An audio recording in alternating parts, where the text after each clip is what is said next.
Hi Cricket families, this is part 2 of the Cricket learning bags for ELA activities that are provided in your bags. So Mr. Chris and I provided extra math and ELA activities. This is the ELA activities. So all of you got my book of community helpers, and this is a book to go along with the little learning unit we're finishing up on Zoom this week.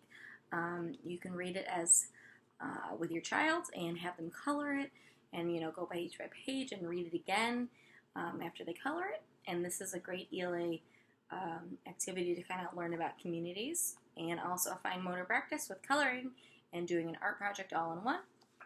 Then I also put in the bags this alphabet chart, and this you can put on your fridge and keep as reference for you and your child. So if you're talking about letters one day and your child says, I'm not really sure what the letter A looks like. Well, you could say, oh, well, this is what, the big A looks like, and this is what the little a looks like. Or A is for alligator. But you can also do a kind of a matching game with it.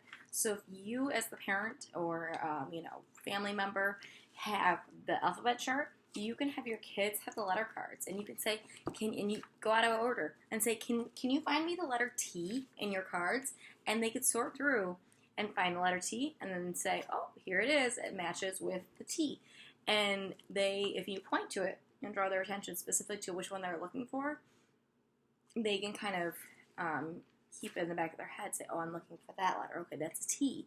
And make that association of, that's a T in print. Let me find it in my own set. And, they can pick up the association of letter sound, too, with this chart. And these cards you can also use, as writing practice. So if you're still working on writing your child's name or having them practice write their name, have them use these cards too. If they're having trouble figuring out what, a big uppercase or a lowercase letter looks like, have them use the cards. They can pull their cards out that go in their name, and that can be kind of as a model if they need that. And it helps with the formation of letters. Another thing you could do with these cards is mix them up. Have them put them in order on the floor from A to Z. See if they can do that. That's a good indicator of their letter knowledge. And, have them point to each letter and say, which letter is this? Which, A, B, C, D, E.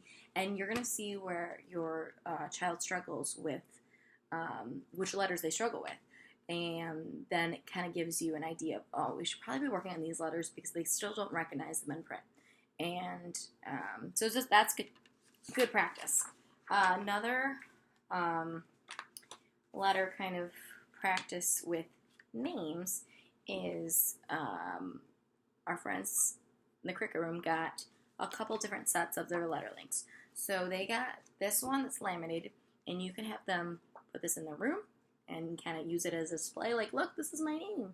My name is Damani W. And then, Dragonfly Damani, goes with the letter sound association with the beginning sound. So they can kind of display it, put it on your fridge, use it as a template for when you're writing, doing name writing, stuff like that. Another thing they got would be a copy of their friends' letter links. So if they're really interested in writing other people's names, they can use these ones to kind of as a reference. If they're at the point where they don't need too much help with it, they can use that and kind of cut them apart and be like, oh, that's, Amir's name, or that's Alani's name. And they still might be at the stage where they'd see the beginning letters, the A's, and they might say, that's Alani's and that's, Anthony's. And it's okay if they get the kind of it mixed up in the beginning. And you can say, oh, well, you're right. It does start with the letter A, but it's really so-and-so's name. Another practice for name writing is using these paper sleeves. So in their learning bags, they have 2 dry erase markers and their letter length page like this. So they can you can put it in the page protector and have them practice writing their name a couple times in the white spot, because they might be in the stage where they need a lot of room to write their name and their letters are really big. And so they can use this, wipe it off with paper towel or Kleenex, and pull out the sheet and switch it out with something else.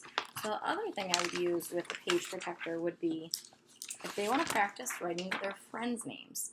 These are our sign-in sheets that we would put on our easels in our classroom, and they would write their name. But the trick with these was that the kids would write too big sometimes and go into the next space. But if you practice over and over and you can kind of see where they're at with the pre-writing stages and the size they write their names, then you can say, I think you're ready for this, or let's just try it out even. Even if they go in another space, it's okay. They're still writing and they're making progress, and they're going to feel so proud that they tried writing their friends' names. Even if it's not, all the same letters, it's okay. It's still them getting a feel for what writing's all about, feeling accomplished. You can even comment on saying, I noticed you wrote the letter A. You worked really hard on it. Or I noticed you did some curvy lines and straight lines. You worked really hard. You must feel proud.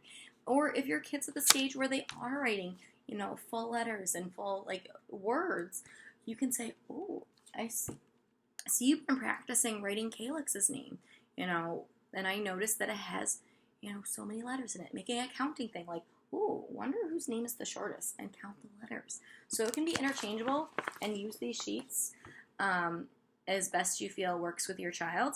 And it can also be used for other writing practices. So if you want to practice doing shapes, put a white piece of paper in, put a colored piece of paper in, and they can use their marker right on top. Do a triangle, do a square, or do number writing. Put a piece of paper in, have them practice write their numbers, and it's all in one kind of multi-purpose. Just wipe it off and go to the next activity. So that is for the ELA.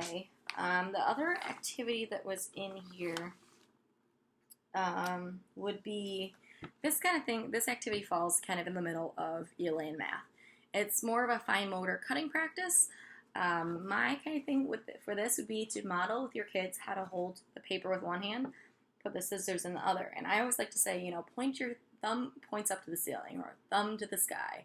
And, have them put their fingers in the right holes. Their, thumb in the circle and two fingers in the oval kind of shape.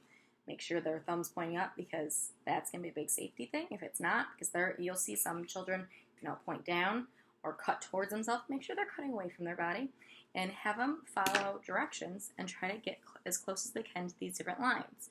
And it's okay if they don't.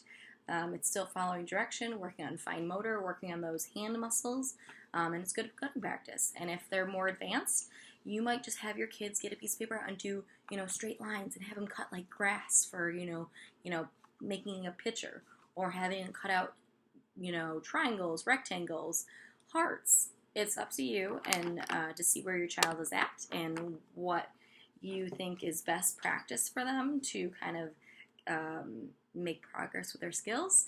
And I hope you enjoyed the ELA activities that Miss Chris and I put extra in the bags, and I will see you soon. Thank you. Bye.